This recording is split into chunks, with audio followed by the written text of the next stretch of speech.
Morning guys, ito na yung ating day 6 ng paglalakad. So balak natin ay ikutin dito sa may mahayod-hayod. Iniwan natin ang motor sa diversion.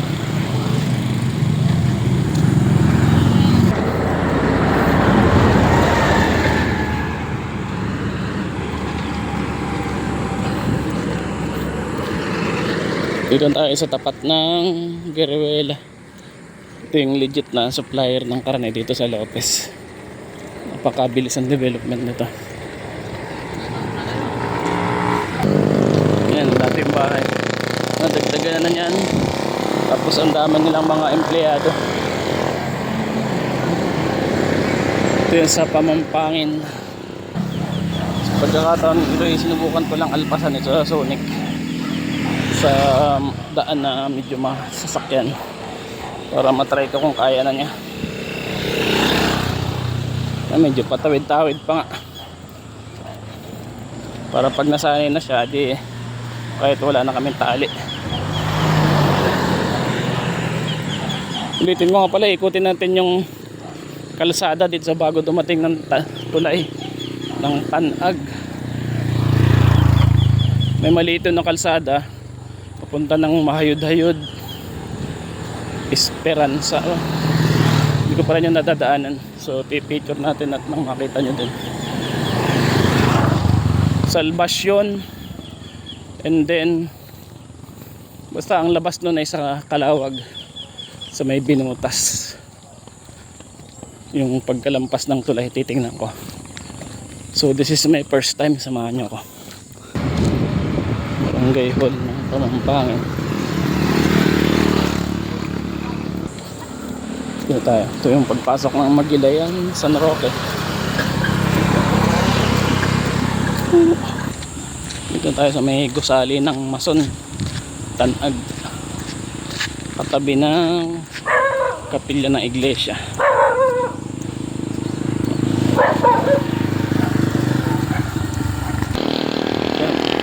Bahay na yun ng Tanag Ilaya.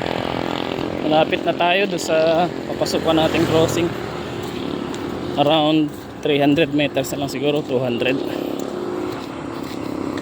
Yun na nga guys, after ng 50 minutes mula sa crossing ng Diversion Road Lopez at Lopez Binavista Road, nandito na tayo. Pathway, kasi naman dito ang 4 wheels. Mahirap lang magsalubungan.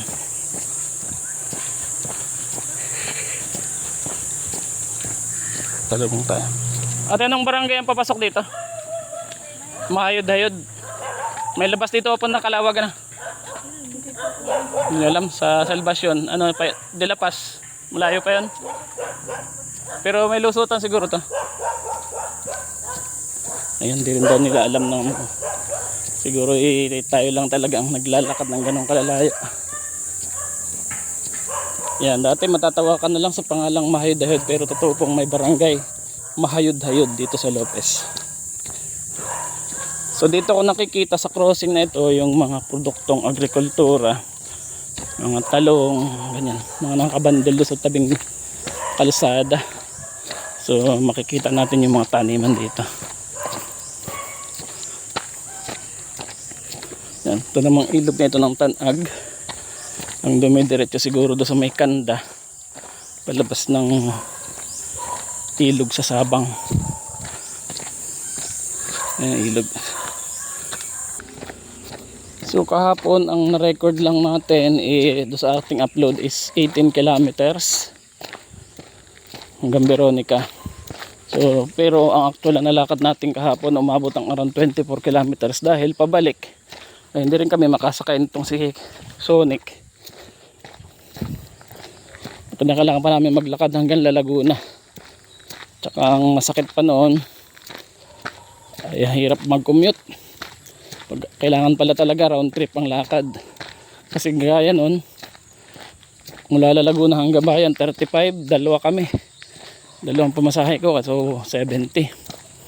Tapos lumipat kami ng tricycle papuntang Pansol, dalawa uli ang aming pasahe. Yan. So ito, sinubukan ko maglakad siya sa highway. So far wala namang aksidente, pero sa assessment ko mahirap talaga. Kailangan may tali pag nasa highway. Eksperimento lang naman yung kanina. Isa pang posibleng maging problema ko ay hindi ako nakabili ng tubig. Wala rin akong baong tubig. So pag wala tayong mabibilan dito hanggang palabas sa may Kalawag, ay mahirapan tayo.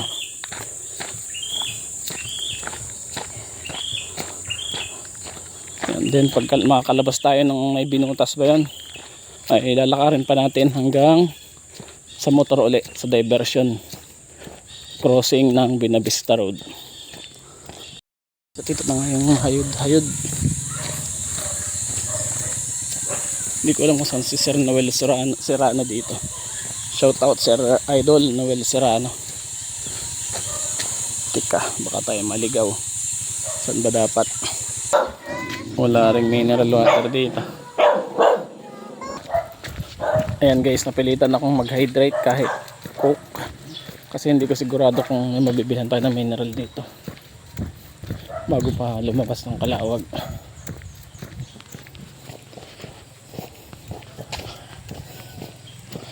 Ay, ayan guys, oh. Patunay. Mahayod. Sarap ng hangin dito guys. Ano tayo sa tulay na mayroong barandilya. Tapos puno ng bangkal. Ayan, ang daming orchids. Yun. Salamat po sa naglagay nito. Dito tayo sa Esperanza.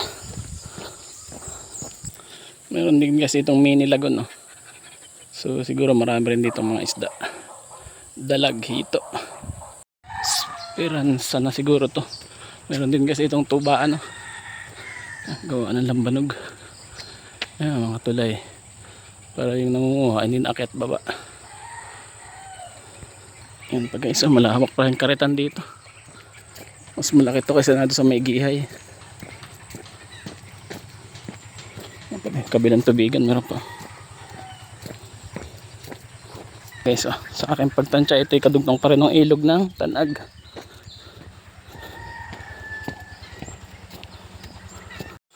Ito na nga pala guys ang Esperanza, bahay na yun. Esperanza ibaba. Yan, may daan din daw doon. Butit ako yung nagtanong, so dito ako tinuro sa kanan.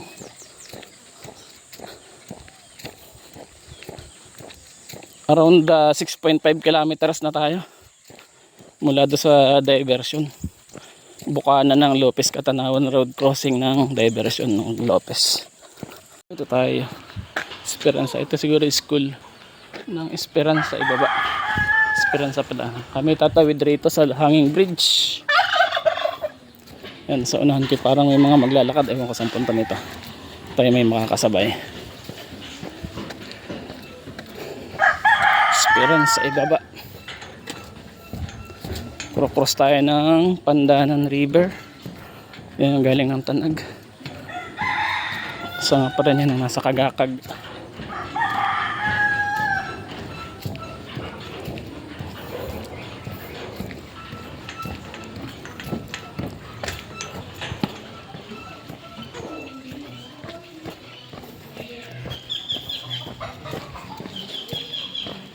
Ngayon po dito po pa Esperanza. Ano pala? Salvasyon. Yung Ilaya ay diyan. Thank you po. Tatawirin natin pa Kalawag.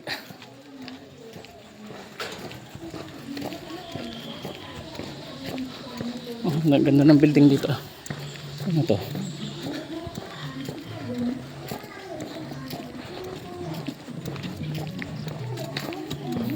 Simbahan.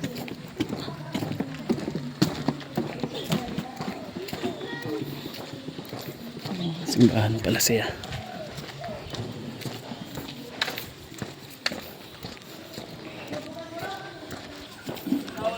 Pandan.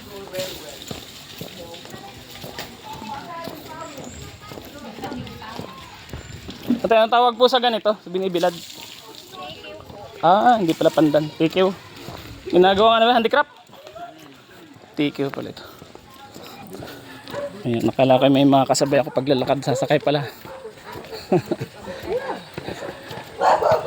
Tara na po, Pandanan. Ay, Binutas. Dito ka na sa likod, Maring Ejin. Sige. Binuta ka naman pala ito mga daan.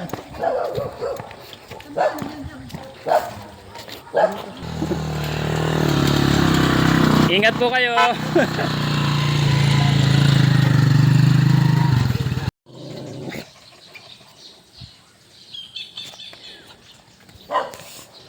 Guys, dito tayo sa Barangay de La Paz, sa Koparan ng Lopez. Medyo nakakapagod na kasi tanghali na, mabuti na nga lamang at medyo marami na sisilungan dito. Hirap, alas 7 na kasi ako umalis ng bahay. Tinatamad-tamad ako kaso hindi pwedeng tamarin. Sayang aking momentum. Tsaka mamimiss niya yung isang araw. Ayan, nasa vicinity na tayo ng Calawag. Ito yung crossing na puntang Santa Rosa. Ayan, dyan tayo nang galing sa may Esperanza, Dilapas ng Lopez. At ito na ang diretso ng Pandanan. Palabas na tayo ng highway. Dito daw ang daan. Time check, siguro tayo ay 2 hours 20 minutes ganyan. Kung di ako nagkakamali itong school ng Pandanan.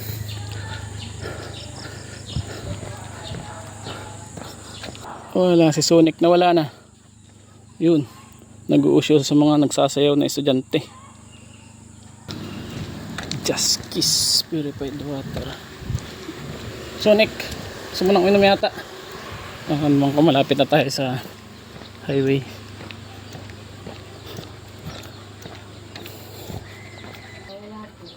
Po?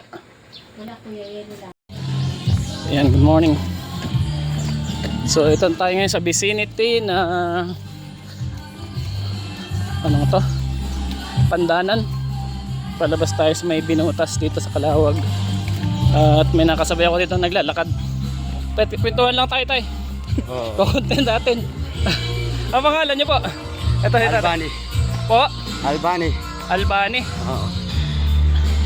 Apelyido? Fernandez lang. Albani Hernandez. Taga saan po kayo tay? Lucena. Lucena. Yung dati taga Mindanao, kami Basilan. Galing po ako ng Basilan. Tapos ang tirahan nyo ngayon sa Lucena. Lucena. Ayan, nakita ko po siya dito sa daan. At mayroon siyang kaunting talent na parang so si tatay ay namamas ko. Galing kayo ng Basilan, Mindanao po, ano ba? Oo. May pamilya po kayo sa Lucena? Oo, kasi nandiyan kami yung sa Calawag, mamasok ko lang. Narito pa rin yung mga kapamilya mo sa Calawag. Simula nung mag-pesta or ngayon lang? Oo, kahit walang piyastra, kahit walang Pasko lang. Ito na mamasok ko naman, hanap buhay pagkain. Oo po. Ito yung mahirap kami sir, ngayon lang. Tingnan mo yung magsibukid ng mga kabihanan lang sa pagkain namin lang. Sorry tayo masama yung magnanakaw sa tao. Pag ganito magbahay-bahay, kahit kami binigyan, wala. Salamat din, mayroon salamat. Ay, kumusta na po ang experience nyo sa inyong ginagawa? Kasi yung, May nagbibigay naman po. may magbigay, salamat sir. Pag wala, salamat din. Simula anong oras pa po kayo? Mga alas 2. Nang Alang araw. madaling araw? Saan pa kayo nagbuhat niyan ng alas 2? Sa dito lang. Calawag. Sa Calawag, sa bayan. Bayan. Sir. Ayan. Ay sabihin, naglakad kayo simula sa bayan ng Calawag paparito. Pero napat na rin kayo ng ganong oras? Ha? May tumutugtog na rin kayo nun? Tutugtog naman ako. Ano po yun? Sige, anong mga usually ang tinutugtog ninyo? Kasi yung kantan mga badyaw rin. Kasama po kayo doon sa mga badyaw na sinasabi. Kumusta po yung pinanggalingan nyo doon? Mahirap talaga ang buhay sa mga isang badyaw? Oo, yung sir, totoo man mahirap magsinungaling sa iyo. Kasi yung kami yung sa Mindanao, Basilan, alam mo na Basilan. Opo, nakikita ko naman po sa mapa. Kaso hindi pa ako nakarating doon. Oo, kasi yung makanap buhay kami sa Ragat. Kasi ibig sabihin yung pinagbarilan kami doon. Yung namamatay na si tatay sa Mindanao. Naipit kayo sa kaguluhan nung panahon. Oo, maipit kami lang. Kasi ngayon na kami, kahit ng lugar lang kami, ibig sabihin kasi paalis na kami. Basta yung gusto namin buhay, hindi gusto namin patay. Kahit kami, kahit ganito kami yung magpapalimos lang. Kaya umalis kayo doon dahil doon sa kaguluhan nung una. Naipit tapos napapunta kayo sa Lucena. Oo, sa Lucena lang. So ibig sabihin, yung tinutuluyan nyo sa Kalawag? Sa may fishport. Sa may fishport. Sa tabing dagat, basta may isda lang yun. Taga Kalawag pa ako, pero naninirahan na rin ako sa Lucas. Doon kami dati sumasakay sa bangka pag kami natin si Tatay Albani. Yung kanyang paraan ng pagdilin siya para sa kanyang mga anak, kanyang pamilya. So ang gamit niya ay silindron. May ibang tawag yan. Salamat po. Makabili na kami pagkain. Thank you po. Ayan at si Tatay ay nabigyan ng 50 pesos. Tawag kami sa iba ng lugar, mga sa Batangas, Budyaw. Ayaw ng badyaw. At pangit tingnan na. Badyaw. Ayaw nila yung mga mayor doon. Ayaw nila mga tinatawag kang Badyaw, Budyaw. Para maganda, good.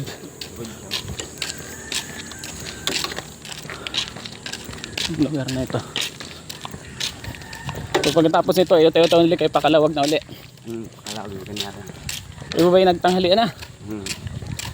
Pag walang pagkainan, magpahinga. Okay. Diyan lang, dito ka lang. Sige.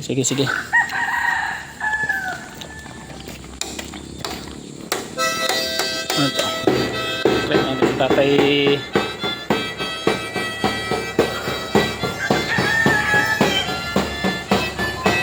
Yung kanyang music na katutubo daw nila yan.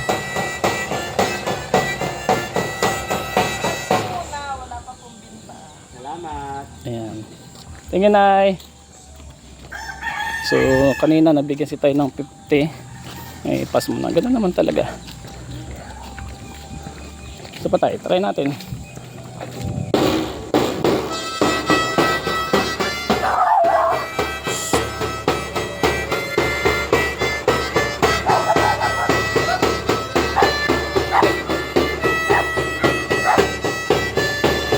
Medyo mahirap din itong gawain ni Tatay.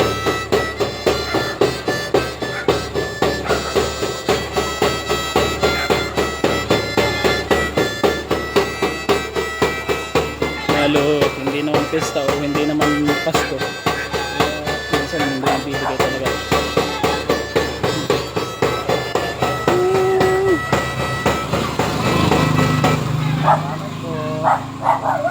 Magkano tayo? 15 pesos. Yung baga net sa pamilya nila Tatay.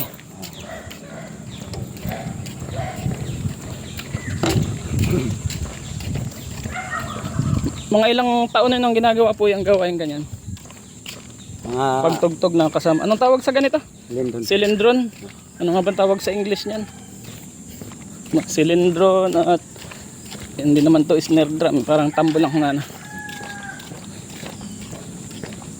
Isang 3 buwan ako magsimula. 3 buwan ka na nagaganito. Makara. Nakakasuporta naman ng kahit pang kain-kain ng pamilya. Oo, pagkain.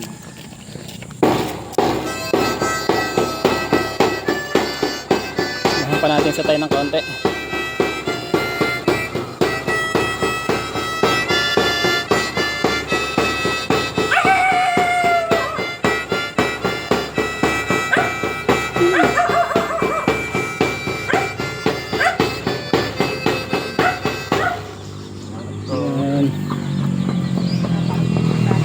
Sa pangalan ni Nay? Lerma po. Ito si Nanay Lerna. Ano po? Ay, Lerma. Lerma Pida. Yan, dito po sa anong barangay niyo na po? Kalibo po. Kalibo, itong Kalawagan na po. So, ano pong reaksyon natin sa ginagawa ni Tatay na pananapat? Ano po yung... Hindi naman po Pasko. Ayaw nga. Kaya ako papaka. Badyaw daw po siya. Diyan daw sa Kalawagan. Ano pong masasabi niyo sa mga ganyang gawain? Okay lang yung kung Kaya ako nagtataka, baga napatingin ba ako kanina. Eh, Ay, ano sila kaya daw ito? ay galing sa Basilan, napapunta siya ng Luzon. Nandun sila sa Kalawag ngayon. Baka nag-anong pamasahin. Eh, hindi po, kasama ng buong pamilya niya. Sila daw ay lumikas at nanaidigmaan daw doon. Kaya sila ay nag-alis. Mga badyo daw sila. Kaya ako'y bago lang din po nagbablog. Naglalakad-lakad pala. 6 na araw ako Kaya ako naglalakad. nagtataka. Sabi ko, bakit yun eh? Kaya itong aso? Mm. Nangangaroling. Eh, hindi naman karoling. Yan ang kasama kong aso ngayon. Eh sige po, ako'y diretso pa ng Lopez na doon ang aking motor. Thank you po. And after 3 hours ay palabas na tayo dito sa National Highway. Terminal yata ito ng Raymond. So Barangay Kalibo. Barangay Kalibo daw. Yung tawag ditong Binutas. Yan, tatanaw ko na ang National Highway. Hello, anong pangalan mo? Hello. Ano, nakikipag-meet kay Personic. Oh, shout out sa asong ito na kulay puti dito sa Barangay Kalibo. Nakipag-meet kay Sonic para dahan papuntang Kalawag. Oh, parang maraming sasakyan ngayon dito. Traffic kuya? Kanina pa? Traffic dito sa may hindi gumagalaw ang papuntang south Bicol. Haba. Kapal. Ano kayang meron dito? Anong meron kuya? Ba't daw traffic? Ba't traffic? Anong meron? Yung ginagawang kalye dyan, nagbubuhos. Nagbubuhos pala sa ginagawang kal. Ay, nakaraan kasi ka na.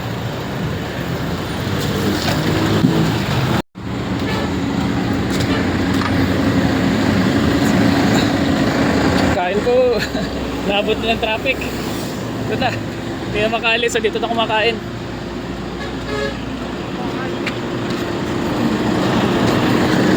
Walang galawan dito. Ito yung tulay ng Kanda.